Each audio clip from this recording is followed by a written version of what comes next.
எல்லாருக்கும் வணக்கம். இப்போ 12th முடிச்சதுக்கப்புறமா நம்ம என்ன படிக்கலாம் அப்படின்னு எல்லாருக்கும் ஒரு யோசனை இருக்கும். அதுக்கு நம்மளுக்கு தெரிஞ்ச டிப்ஸை நம்ம இப்போ சொல்ல போகிறோம் இந்த வீடியோவில். ஸோ தட் ஒன்ஸ் இந்த வீடியோ ஃபுல்லாக ஸ்கிப் பண்ணாமல் பாருங்கள். ஃபர்ஸ்ட் ஆஃப் ஆல் நீங்கள் சூஸ் பண்ணுற கோர்ஸ் என்னவா இருக்கணும் அப்படின்னாக்கா, இப்போ ட்ரெண்டிங்கில் இருக்கிற கோர்ஸ், ஐ மீன் ஃப்யூச்சரில் ஸ்கோப் இருக்கிற ஒரு கோர்ஸ் அப்படின்னு பார்த்தீங்கன்னா ஏஐ தான். ஏஐ ரிலேட்டடாக நீங்கள் என்ன படித்தாலும் ஓகே தான். இப்போ ஏஐயில் பார்த்தீங்கன்னா இன்ஜினியரிங்கும் இருக்குது, ஆர்ட்ஸ் அண்ட் சயின்ஸ்லேயும் பிஎஸ்சி அந்த மாதிரி கொண்டு வந்திருக்காங்க, பிசிஏ அந்த மாதிரி கொண்டு வந்திருக்காங்க.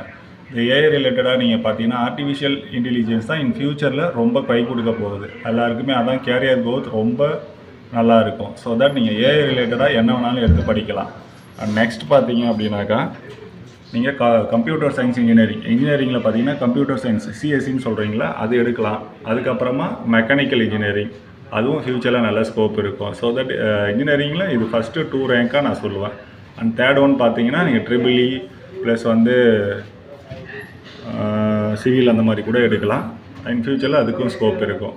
அதுக்கப்புறமா பார்த்தீங்கன்னா நீங்கள் கெமிஸ்ட்ரி ஓரியன்டாக படிக்கணும் அப்படின்னா industrial chemistry, I mean arts and சயின்ஸில் சொல்கிறேன், இண்டஸ்ட்ரியல் கெமிஸ்ட்ரி அந்த மாதிரி எடுத்து படிங்க. நீங்கள் குரூப் எக்ஸாம் ட்ரை பண்ண போகிறீங்க அப்படின்னாக்கா பிஏ தமிழ், அப்படி இல்லைனாக்கா பிஏ லிட்ரேச்சர் தமிழ் அந்த மாதிரி எடுத்து படிங்க. நீங்கள் போத் இங்கிலீஷில் எக்ஸாம் எழுத போகிறீங்க அப்படின்னாக்கா நீங்கள் இங்கிலீஷ் லிட்ரேச்சர் இல்லைனாக்கா பிஏ இங்கிலீஷ் அந்த மாதிரி கூட எடுக்கலாம். ஸோ இன் ஃப்யூச்சரில் நீங்கள் என்ன ஆக போகிறீங்க அப்படின்றத இப்போவே முடிவு பண்ணுறேங்க. ஆக்சுவலாக இதுக்கு முன்னாடியே முடிவு பண்ணியிருக்கணும். ஸோ அது ஓரியன்டாக நீங்கள் உங்கள் கோர்ஸை செலக்ட் பண்ணுங்கள். அப்புறமா நீட் எக்ஸாம் எழுதுறவங்க ஏற்கனவே ப்ரிப்பேர் பண்ணியிருப்பீங்க, தொடர்ந்து நல்லா ப்ரிப்பேர் பண்ணுங்கள். அப்போ தான் நீங்கள் வந்து நீட்டை கிராக் பண்ண முடியும். அதுவும் தமிழ் மீடியத்தில் படித்தவங்களுக்கு ரொம்ப கஷ்டமாக இருக்கும். நீங்கள் கம்பல்சரி நீங்கள் ஏதாவது ஒரு ஸ்டடி சென்டர் போயிட்டு தான் உங்களோட ஸ்கில்லை இம்ப்ரூவ் பண்ண முடியும். ஸோ நீட் வந்து ஒரு தனி பேராமீட்ரு, அது ட்ரை பண்ணுறவங்க நல்லா ஹார்ட் ஒர்க் பண்ணி பண்ணுங்கள். அதுக்கப்புறமா வேறு என்ன கோர்சஸ் இருக்குது அப்படின்னு பார்த்தீங்கன்னா, ரோபோட்டிக் படிக்கலாம். பட் நம்ம கிராமப்புறத்தில் அதுக்கான வாய்ப்பு ரொம்ப கம்மி, அதுக்கு ரொம்ப செலவும் ஆகும் கூட. ஸோ தட் வாய்ப்பு இருந்துச்சுன்னா நீங்கள் ரோபோட்டிக் கூட ட்ரை பண்ணி பாருங்கள்.